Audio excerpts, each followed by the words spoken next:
Hola, muy buenos días chicos y chicas del noveno grado ABCD. Les tenemos pues la clase del día de ahora, que es la agenda. Les voy a presentar la agenda: saludo, reflexión, contenido, indicador de logro, desarrollo de la clase y posteriormente preguntas y respuestas. Ahora les tenemos una sorpresa, pero interesante. Va a estar señor Vero con nosotros también en la clase, ¿verdad? Por lo tanto, señor Vero les va a explicar a continuación lo que corresponde a la reflexión. Por favor, déjenos sus comentarios ahí en su participación por escrito, ¿verdad?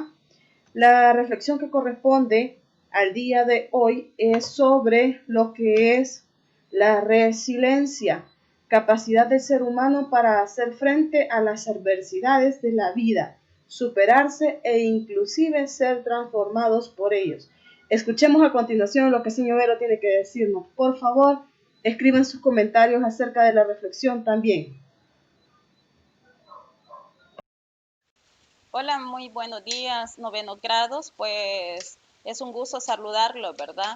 Esta mañana debemos dar gracias a Dios por un nuevo día, por una semana más.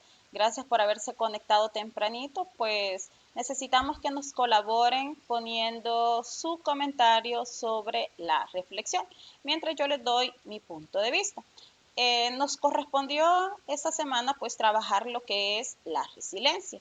Y como muchos saben que la resiliencia es la capacidad que tiene el ser humano para hacer frente a diversas adversidades que nosotros nos encontramos en la vida, ¿verdad? Superar inclusivemente, pues transformar esta capacidad que tiene la persona para superar las diferentes circunstancias. Nosotros durante este tiempo de pandemia pues hemos tenido diferentes circunstancias y los hemos logrado superar, ¿verdad? Hemos logrado pues avanzar, no nos hemos quedado estancados, sino que hemos logrado avanzar. Por eso se dice que la resiliencia se refiere a la capacidad de sobreponerse a los momentos críticos y adaptarse luego a experimentar alguna situación inusual e inesperada, ¿verdad? Entonces nosotros hemos logrado mucho avanzar, así que me alegra mucho que ustedes no se han quedado, ¿verdad? Sino que hemos seguido avanzando, hemos superado diferentes obstáculos. Y además de eso, pues muchas veces nosotros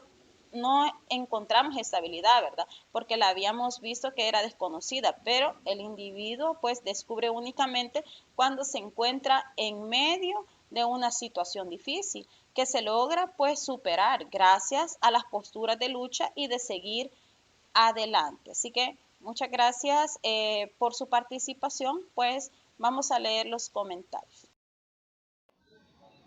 Muy bien, gracias señor Vero por hablarnos un poco acerca de la reflexión, y es así chicos como es la capacidad de respuesta y reacción y superación que cada una de las personas puede tener, ¿verdad? En mayor o menor medida, y siempre para afrontar las situaciones traumáticas o negativas, de tal manera que es importante sentirnos o con esa capacidad del ser humano, ¿verdad? De ir aprovechando un poco más nuestra propia capacidad. Gracias señor Vero. Seguimos con lo que es el contenido que vamos a desarrollar, y es la identidad cultural y estratificación social. El indicador de logro explica la clasificación social que hay en la sociedad aplicando términos de estratificación social y comenta críticamente las teorías que la sustentan. Ojo, vamos a hablar un poco acerca de la identidad cultural, lo que es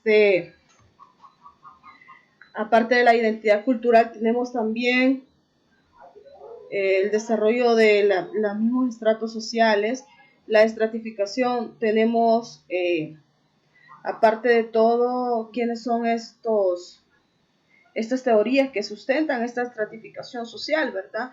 Dentro de ellos podemos encontrar a Karl Marx, encontramos a Pareto, y también podemos encontrar a Max Weber. Así es que posteriormente hablaremos de estas teorías, pero a continuación les presento a señor Vero, quien nos hablará un poco acerca del contenido, ¿verdad? Quien tendrá la parte introductoria. Así que los dejo con ellos. Gracias, señor Vero. Acá la dejo con los chicos de noveno.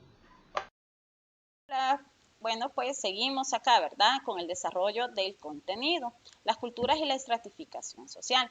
Para eso nosotros vamos a trabajar lo que es el desarrollo de la identidad cultural. A lo largo de la historia, cada pueblo ha desarrollado su propia identidad cultural, es decir, un conjunto de valores, tradiciones, símbolos y creencias y modos de comportamiento que nos caracterizan, ¿verdad? Y nos identifican de unos a otros. Por lo tanto, pues la diversidad cultural es una variedad de diferencias que existen entre las personas u organizaciones y sirve como un vínculo de unión del grupo social, ¿verdad? O de la sociedad. Entonces, si hablamos nosotros de una cultura superior a otra, simplemente es diferente. ¿Por qué? Porque cada sociedad tiene valores, normas y creencias coherentes de su propia lógica y significado. Cuando nosotros hablamos de una cultura, es porque es dinámica, puesto que no está conformada por un grupo de reglas fijas, sino que por las mismas personas, ¿verdad? Que pueden modificar a lo largo de la historia, incluso dentro de una misma sociedad. Entonces a eso se le reconoce como manifestarse, ¿verdad? Como las pautas culturales diferentes. De ahí por la importancia de considerar otros elementos consecutivos, como la identidad cultural de los pueblos o de las naciones. Entonces vamos a ver, a realizar unas características que identifican el desarrollo de la identidad cultural. Tenemos como primer característica la diversidad cultural. Con la famosa globalización, ¿verdad? Vamos a hablar de la globalización. Pues se habla de una mundialización de la cultura en que las lenguas y las culturas viven e interactúan en una cultura mundializada. Eso quiere decir que se respeta, ¿verdad? Los modos de vida, los símbolos y las conductas particulares, lo que constituye una gran oportunidad para desarrollar hábitos de tolerancia y respeto hacia las diversas culturales existentes. O sea que nosotros pues respetamos, ¿verdad? Cada cultura, hay diversidad de cultura, lo que le llamamos multiculturalidad. La característica número 2 pues habla de la dimensión personal. ¿A qué se refiere con esto? Pues que la identidad personal es la conciencia y el reconocimiento de la propia memoria y del propio yo. La cultura influye en las personas construyendo su identidad personal y social. ¿Gracias a qué? A que los individuos comparten costumbres, prácticas, códigos, normas y reglas que acercan de manera del ser y de hacer. Esto quiere decir que al desarrollarse en un compartimiento de pertenencia, ¿verdad? Yo como persona, cómo me identifico, cómo me relaciono, ¿verdad? Entonces a eso se refiere esta característica. Y la característica número 3, hablamos de la dimensión social. La cultura es un hecho social, sí, es un hecho social. ¿Por qué?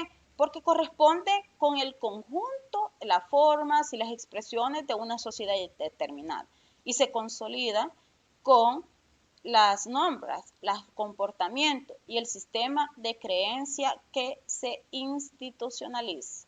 Entonces, a lo largo de eso, nosotros podemos hablar de una identidad cultural con estas características. A continuación, señor Enma, pues seguirá explicando, ¿verdad?, este contenido. Muy bien, gracias, señor Vero, por esa participación. Vamos a recordar un poco lo que dijo señor Vero. Si usted no ha escrito sus aportes por ahí por el chat en vivo, por favor escríbalo. La identidad cultural es una serie de tradiciones, valores y costumbres que conforman la idiosincrasia de una determinada comunidad o de un grupo de personas en específico. A través de la identidad cultural, las personas pueden construir un sentido de pertenencia que es fundamental para preservar las peculiaridades de cada nación. Esto es muy importante. Recordemos que cada nación tiene su propia identidad cultural, ¿verdad? Generalmente nosotros la vemos ahora en día como que esta propia identidad se ha ido perdiendo en el sentido que aceptamos o nos apropiamos de otras culturas, ¿verdad? También la estratificación social, que es la forma en que la sociedad se agrupa en estratos sociales reconocibles de acuerdo a los diferentes criterios de categorización, ¿verdad? Se tiene en cuenta la conformación de los grupos de acuerdo a criterios establecidos y reconocidos como ser la ocupación e ingreso, riqueza, estatus, poder social, económico o político, ¿verdad? Y siempre vamos a encontrar la estratificación social que da cuenta o es un medio para representar la desigualdad social de una sociedad en la distribución de los bienes materiales o simbólicos, económicos o culturales.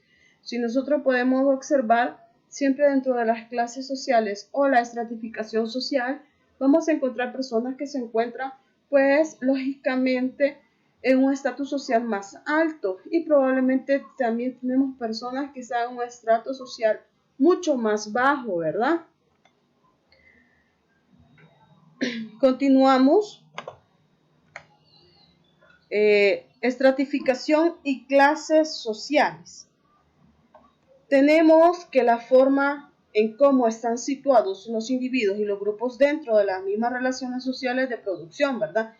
Ahí tenemos una imagen que nos transmite muchísimo. La clase alta, pues lógicamente usted ve ahí la mano sosteniendo el cigarro, ¿verdad? Un puro. Y la clase media, ¿sí? Está justo sobre ese cigarro.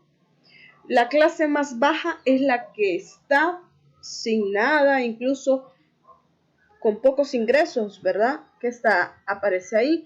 Es una representación gráfica que nos dice mucho. O sea que los que están en la clase alta podrían ser los que tal vez son los dueños de empresas que reciben sus ingresos y buenos ingresos sin necesidad de estar trabajando físicamente ellos. La clase media puede que tenga sus comodidades, pero sin embargo luchan y trabajan ¿verdad? Y pues la clase aún más baja, pues son aquellas que nosotros podemos ver en nuestro medio que incluso pues o no tienen un empleo o tienen un empleo en el cual no ganan ni siquiera el mínimo. Entonces, vemos que la desigualdad histórica como elemento estructural de la vida social siempre ha estado. El modo de producción capitalista de igual manera también siempre ha existido. Tal desigualdad que se ha pretendido institucionalizar deviene de la mala distribución que se hace de la riqueza producida por el trabajo humano. O sea que todo está arraigado, ¿verdad? A la desigualdad de la riqueza. Tenemos también alternativos o totalmente incompatibles a los dos términos. Lo anterior debido a que los primeros venían bajo la influencia de Durkheim y los funcionalistas a observar tales desigualdades como producto de la evolución natural de la misma sociedad, mientras que el materialismo histórico, metodología marxista, asume que dichas desigualdades son producto de la lucha de clase por el poder económico y político. También tenemos que ninguna cultura es superior a otra o simplemente es diferente. Cada sociedad tiene valores, normas y creencias coherentes con su propia lógica y significado. La cultura es dinámica puesto que no está conformada por un conjunto de reglas fijas, sino por pautas que las mismas personas pueden modificar a lo largo de la historia. Incluso dentro de una misma sociedad se manifiestan pautas culturales diferentes. De ahí pues la importancia de considerar otros elementos constitutivos de la identidad cultural de los pueblos, como lo son la diversidad cultural, la dimensión personal, la dimensión social, etc. Entonces la estratificación social para las sociedades latinoamericanas son las dimensiones étnico-raciales. Las fuerzas laborales y los estratos constituyen componentes centrales en la conformación de sus estructuras sociales. Es indiscutible que constituyen un factor sociológico, no afecta si son mayorías o minorías. En la década del 70, prácticamente se inicia en América Latina un fenómeno de reivindicaciones que va a desembocar en cambios constitucionales en algunos países de la región y marca el advenimiento de la diversidad multicultural en Latinoamérica. Tenemos Marx, Weber, Pareto, Talcott, Parson, son algunos protagonistas de las nuevas teorías sociales que enmarcan a lo que es una misma estratificación social. Tenemos Teoría sobre la estratificación social, conflictos y clases. El fundador, Karl Marx. Pues para él la clase social se define como un grupo de individuos con intereses comunes. Para Marx hay dos clases sociales, la burguesa, que detenta el poder y las fuerzas económicas, y la proletariada, que se constituye en la fuerza de trabajo y la vende a la clase burguesa. Y es así como la humanidad se define ante la lucha dialéctica entre estas dos clases. La estratificación social, pues, es un problema disfuncional, ¿verdad?, que beneficia a una pequeña élite a expensas de las masas. Ya decíamos nosotros, los burgueses. La clase que controla la vida económica de una sociedad también está en posición de controlar a otros aspectos de la vida social. La ley está diseñada para proteger los intereses de la clase dominante. Entonces estamos hablando de la clase burguesa. La religión apoya el status quo. Se puede ver en la globalización, donde las naciones ricas siguen siendo ricas y las pobres siguen siendo pobres. Sí, claro, nosotros podemos observar eso, ¿verdad? Y pues este teórico considera que las clases sociales aparecen en las sociedades con división social del trabajo. No todo el mundo trabaja de igual manera, ni su relación es igual con las fuerzas productivas. Pero la clase social es entonces el conjunto de personas con los mismos intereses económicos. Pues como consecuencia de relaciones del mismo modo con los medios de producción. En la sociedad capitalista, las dos más importantes son la burguesía y el proletariado. No cabe duda de eso. La burguesía siempre va a ser los más apoderados económicamente, los que están arriba, ¿verdad? Y el proletariado, pues, el que está a expensas de él, el que trabaja para la burguesía. Y pues según estas características, una clase social está constituida por el conjunto de familias que ocupan el mismo lugar en las relaciones de producción dada y delimita por el modo y la proporción en que sus miembros participan de la riqueza o la misma renta social. Tenemos las clases sociales. La propiedad y la no propiedad de los medios de producción nos lleva al problema de las clases sociales y la lucha de clases, dice. Pues surge cuando un grupo de hombres se apropia de los medios de producción. Así la sociedad se divide en dos grandes grupos, ya lo habíamos hablado, los propietarios de los medios de producción, conocidos como los burgueses, y los no propietarios de los medios de producción, los que trabajan para ellos. Estamos hablando del proletariado.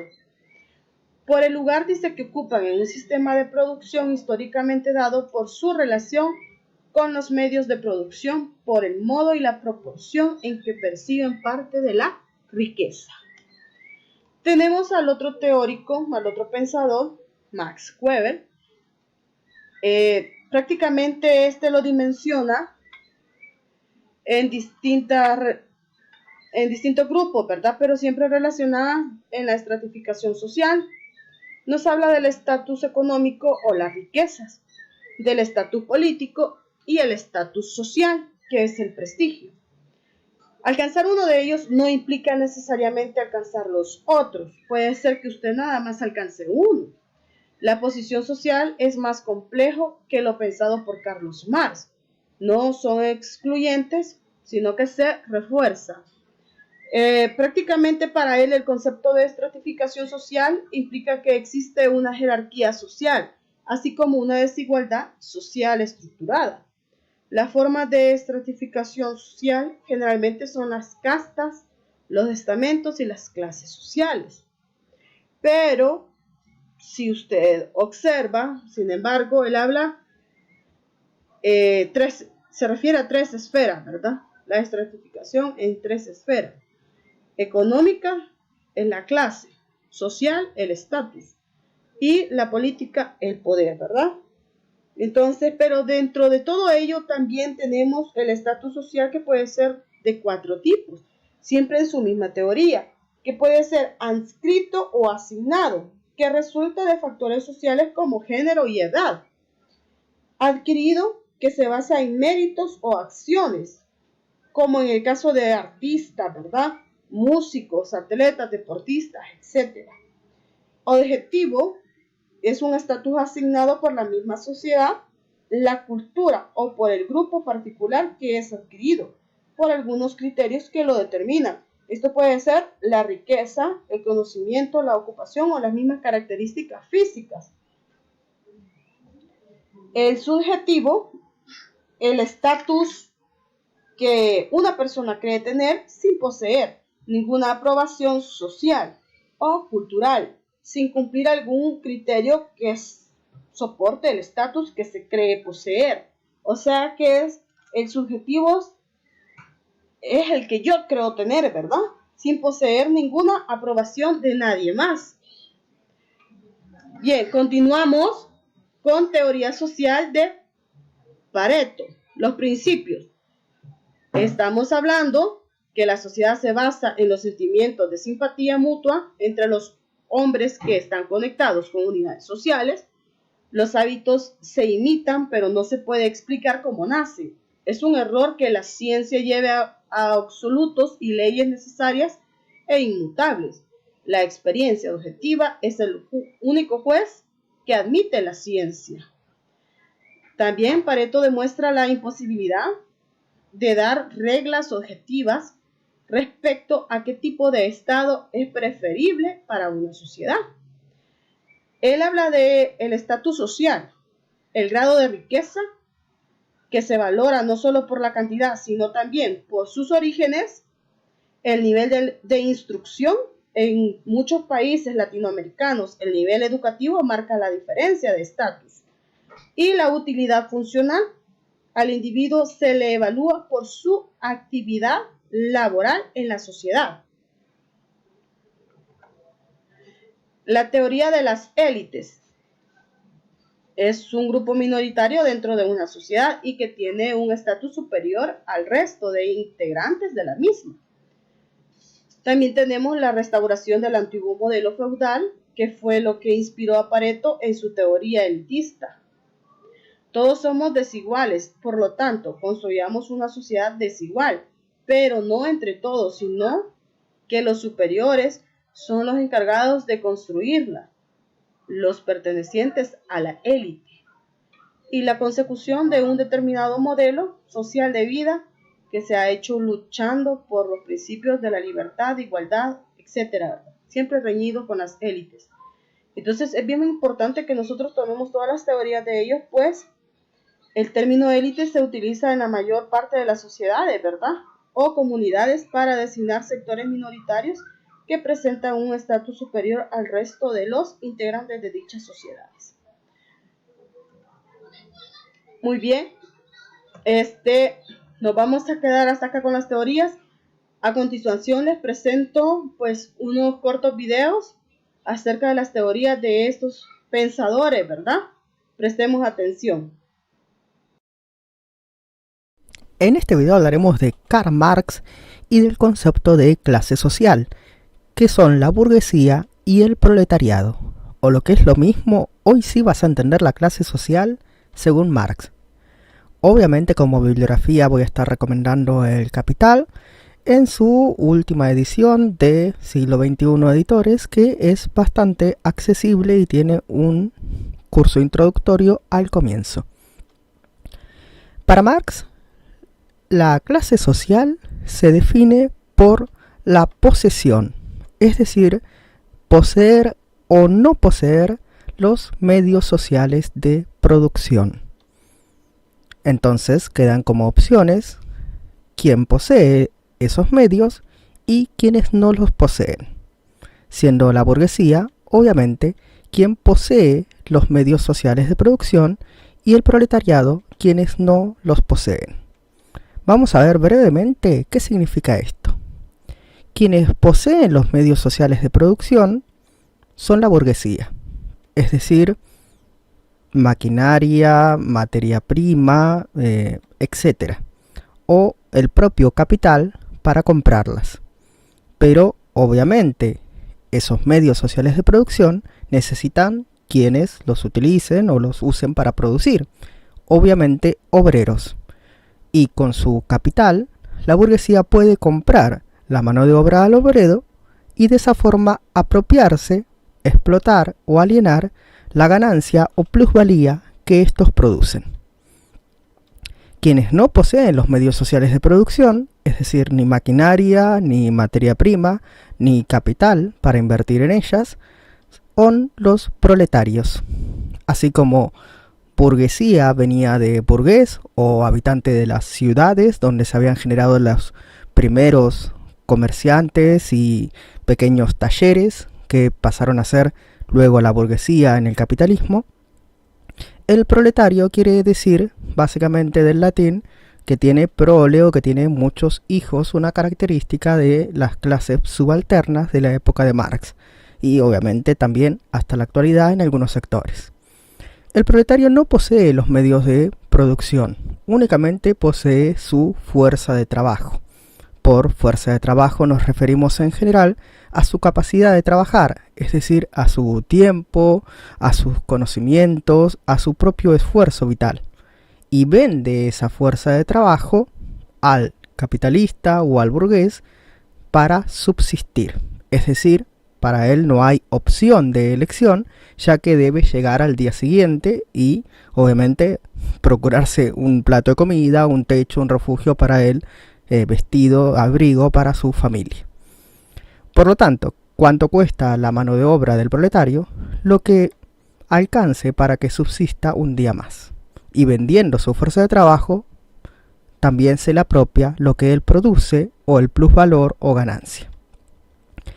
Aquí hay que hacer una aclaración o una matización, y es que no es una diferencia entre ricos y pobres como muchas veces se quiere reducir o simplificar. Los ricos son los burgueses y los proletariados son los pobres.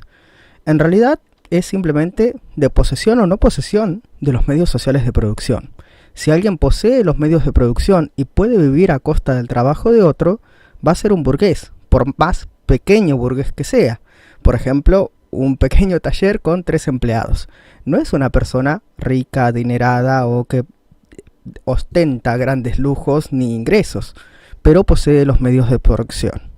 Lo mismo un trabajador, aunque gane cientos de miles de millones de dólares, como por ejemplo el caso de Messi, sigue siendo un proletario. Él no posee los medios sociales de producción del Club Barcelona donde trabaja, él simplemente es un empleado, uno muy rico, pero no deja de ser un proletario.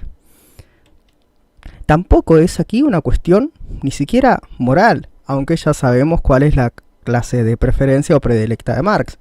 No está diciendo que los ricos sean perversos, amorales o faltos de ética por querer vivir de los proletarios, o que los proletarios sean buenos porque viven de ellos. Simplemente está marcando el hecho material objetivo e indiscutible de que uno vive a costa de otro. Podés asignarle el varón moral que vos quieras, incluso podrías decir que eso es preferente. También hay que aclarar que esas no son castas o castas estancos como lo hubieran sido en la Edad Media o incluso obviamente en la India y demás. No estamos hablando acá de siervos y señores, ni mucho menos de esclavos y dueños o amos. Hay evidentemente en el capitalismo, caracterizado por la propiedad privada de los medios sociales de producción, lo que no hay en otros sistemas sociales, que es movilidad social, aunque la movilidad social es individual y mínima. Ciertas personas pueden adquirir, ahorrar o adquirir cualquier tipo de capital y pasar a ser parte de la burguesía, aunque la posibilidad de ascenso social en el capitalismo para Marx es mínima. Hay que hacer otros matices.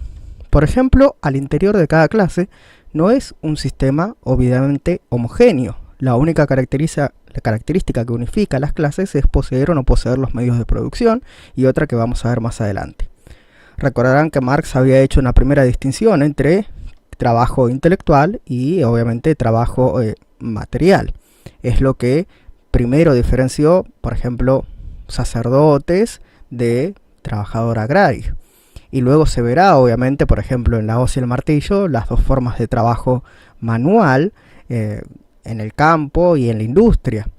Pero obviamente no es lo mismo hacer un trabajo intelectual que un trabajo manual, así como no es lo mismo ser un proletario de, no sé, de una agencia bancaria o de la burguesía, o un proletario intelectual que un proletario material, físico. Son formas diferentes.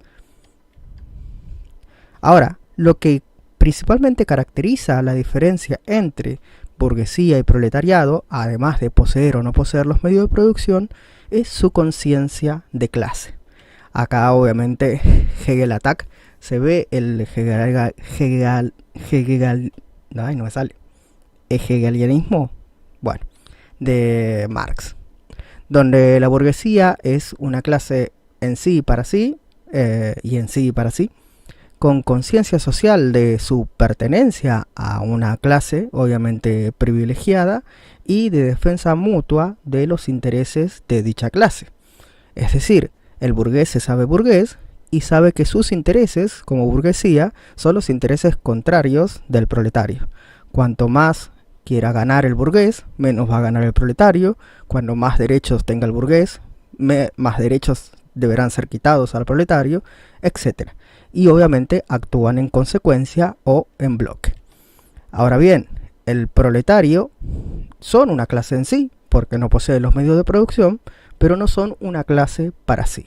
Es decir, no poseen la conciencia de clase de pertenecer al proletariado, y por lo tanto tampoco pueden defender sus intereses. ¿A qué aspira el proletario? A creer que es, clase media, o aspirar a ser clase alta, a ser burguesía, a alguna vez poseer los medios de producción, etc. Y por lo tanto no entiende que defender los intereses particulares de una clase, en este caso la burguesía, como si fueran los intereses de toda la sociedad, le perjudica fundamentalmente a él. Las clases sociales son para Marx el motor de la historia, es decir, el dinamitiza quien dinamitiza la dinámica social. Por ejemplo, entre esclavos y señores, donde los esclavos finalmente se rebelaron contra sus amos, entre siervos y la nobleza, el feudo y los reyes, que finalmente con la Revolución Francesa fue derrocado ese sistema, y aquellos que habían sido explotados en el periodo anterior, es decir, los burgueses, a quienes se les pedían préstamos y luego no se les devolvía y demás, se unieron, armaron y aliaron con los proletarios para derrocar el sistema feudal. Y finalmente, hipotetiza Marx, los proletarios se rebelarán contra la burguesía, instaurando un último sistema sin clase social y de igualdad absoluta, conocido como desigualdad y estratificación social. La estratificación está basada en la desigualdad. Entenderemos las desigualdades estructurales que existen entre diferentes tipos de individuos según la categoría a la que pertenecen. La desigualdad es un producto de mala repartición de la riqueza del mundo, en donde el 10% de la riqueza le pertenece al 90% de la población que es pobre. Por ende, el 90% de la riqueza se concentra en tan solo el 10% de la población mundial. La desigualdad es un medio de presión por el cual los miembros de las altas esferas o estratos sociales impiden que las personas que estén en las esferas bajas puedan subir. La pobreza es la carencia de recursos necesarios para satisfacer la necesidad de una población o grupo de personas específicas. La pobreza tiene varias características. Entre ellas tenemos la falta de salud, vivienda, ingresos, tecnología, educación, empleo, entre otras. Primero tenemos a la pobreza absoluta, la cual se caracteriza por diferenciar a los pobres de los no pobres. Por otro lado tenemos a la pobreza relativa, la misma que estudia la relatividad de las ciudades, campos, países, situaciones geográficas, entre otros. Y la pobreza educativa, la cual, como se manifiesta, es la carencia de oportunidad de educación tanto laboral como pedagógica. La pobreza de espacio habitacional es el sobrecupo que existe en los habitantes de una vivienda, es decir, que está sobreocupada. Por otro lado, la pobreza de seguridad social se da debido a que los habitantes no tienen la seguridad social que ellos requieren. Y por último, la pobreza de servicios es la situación en que los habitantes sufren por la carencia de los 3 servicios básicos: agua, drenaje y electricidad. La pobreza de la salud. Esta pobreza arroja un número porcentual y sale de la estimación de la proporción de la población nacional de una zona, nación o país, que las instituciones de salud del sector público no alcanzan a cubrir adecuadamente. Por otro lado tenemos a la pobreza por ingresos. También esta pobreza se mide porcentualmente y se refiere a que la población que vive en hogares en los cuales el ingreso per cápita es menor que la línea de pobreza de per cápita. Tenemos varios factores que influyen en la pobreza. Por ejemplo, el analfabetismo, problemas de salubridad, problemas de tierra e invasiones territoriales, problemas de clima, guerras varias e incluso problemas gubernamentales. Clases sociales y desigualdad.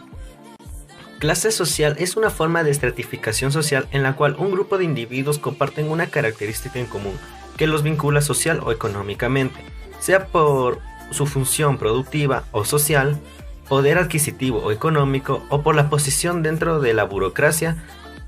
La sociedad de clases constituye una división jerárquica, basada principalmente en las diferencias de ingresos, riquezas y acceso a los recursos materiales, aunque las clases no son grupos cerrados, y un individuo puede moverse de una clase a otra. Vamos a ver ahora las características generales. La adscripción a determinada clase de un individuo se determina básicamente por criterios económicos, a diferencia de lo que sucede en otros tipos de estratificación social basados en castas y estamentos. Las condiciones económicas que conllevan la adscripción a una u otra clase generalmente están determinadas por el nacimiento y herencia familiar. Generalmente, para el conjunto de individuos que configura una clase existen unos intereses comunes o una estrategia social maximizadora de su poder político y bienestar social.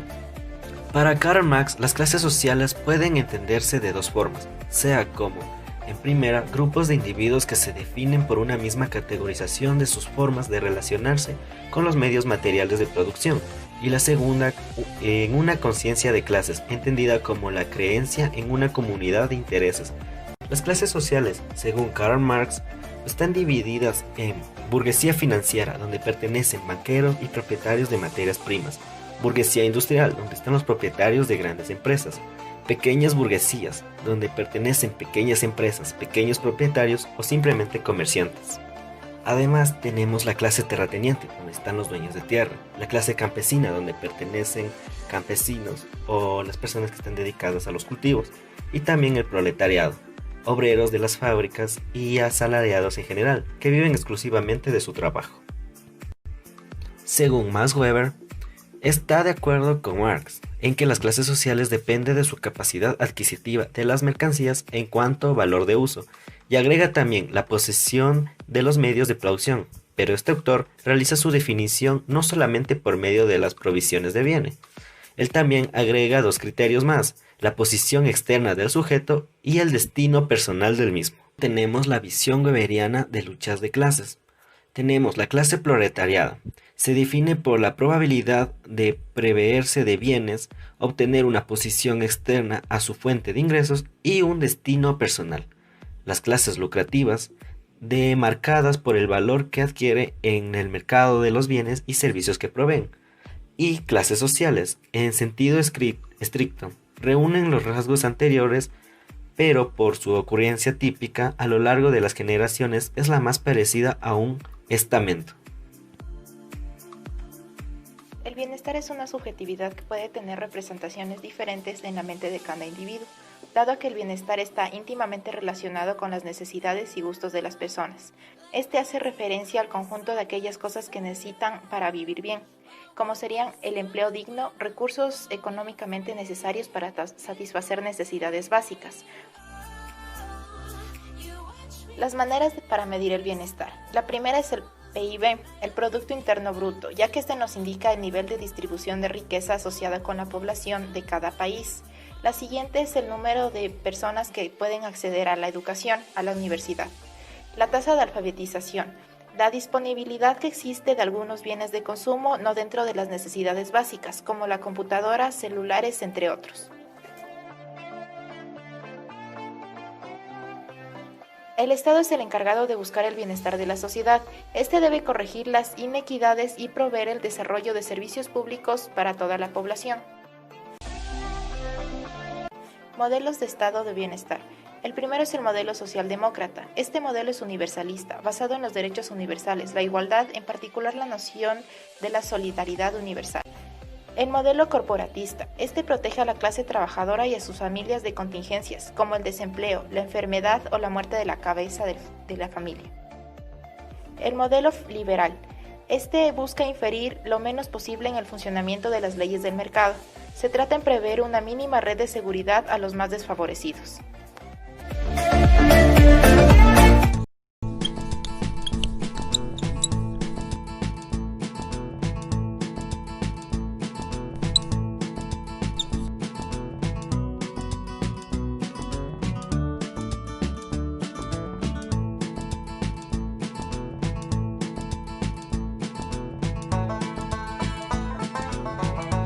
Wilfredo Pareto es un economista, ingeniero y sociólogo italiano que vivió desde mediados del siglo XIX hasta principios del siglo XX. Pareto estudió la distribución de la riqueza en Italia y descubrió que el 20% de la población poseía el 80% de las tierras. Sin embargo, lo que le resultó más interesante al economista fue que esta relación no solo se mantenía en el tiempo, sino que también aplicaba a otros elementos de la economía. Así nació la ley de Pareto, o la regla 80-20, la cual establece que el 80% de los efectos proviene de tan solo el 20% de las causas. Luego, varios años más tarde, este principio comenzó a ser aplicado en el mundo de la industria por un estadounidense llamado Joseph Juran. Este ingeniero descubrió que el 80% de los productos defectuosos provenían del 20% de las fallas. Fue así como, concentrándose en este 20%, logró mejorar la productividad y la eficiencia de un puñado de fábricas japonesas. Una de las formas más interesantes de leer este principio es entendiendo que el 80% de lo que conseguimos proviene de solo el 20% de las acciones que realizamos. Es decir, que si podemos aislar las acciones más productivas, podemos concentrarnos en estas, repetirlas y así incrementar nuestro nivel de productividad de una manera exponencial. Esta es una de las ideas que plantea Tim Ferriss en su libro La semana laboral de 4 horas de trabajo. Así Ferriss explica que tanto un empleado como un empleador pueden conseguir mucho más trabajando mucho menos si se focalizan en las tareas más importantes. Esto introduce otro elemento importante a la hora de considerar el principio de Pareto, que es la idea del tiempo. Muchas veces distintas tareas toman un tiempo similar para ser completadas, sin embargo no siempre tienen el mismo impacto, es decir, la magnitud del resultado no siempre es igual. Supongamos por ejemplo que yo hoy tengo 10 tareas para completar y que todas toman el mismo tiempo. La regla de 80-20 establece que elija las 2 más importantes y empiece por estas. Así lograré ser más productivo en mi día. Esto es lo que plantea Leo Babauta en su libro El poder de menos, donde explica cómo siempre comienza su día con la tarea más importante que debe realizar y todo lo demás que logra hacer es solo extra. Otro autor que trabaja un concepto similar es Brian Tracy, en su libro Trágate ese sapo. Aquí Tracy plantea que debes empezar tu día con la tarea más difícil, ya que el comienzo de nuestro día es cuando más energía y atención tenemos para ocuparnos de nuestros quehaceres. Además, una vez que esta tarea ya está terminada, el resto del día se resulta mucho más fácil. Muy bien chicos, gracias, y es así como hemos llegado al final pues de nuestra clase el día de hoy. Espero pues todo esté claro, ¿verdad? Y ánimo chicos, ánimo. Yo sé que tal vez en algún momento pues nosotros nos sentimos preocupados por la situación en la que estamos viviendo, ¿verdad? Y la situación pues a veces en casa se vuelve un poco así como que la misma rutina, pero ustedes pueden, salgan de esa rutina. ¿En qué sentido?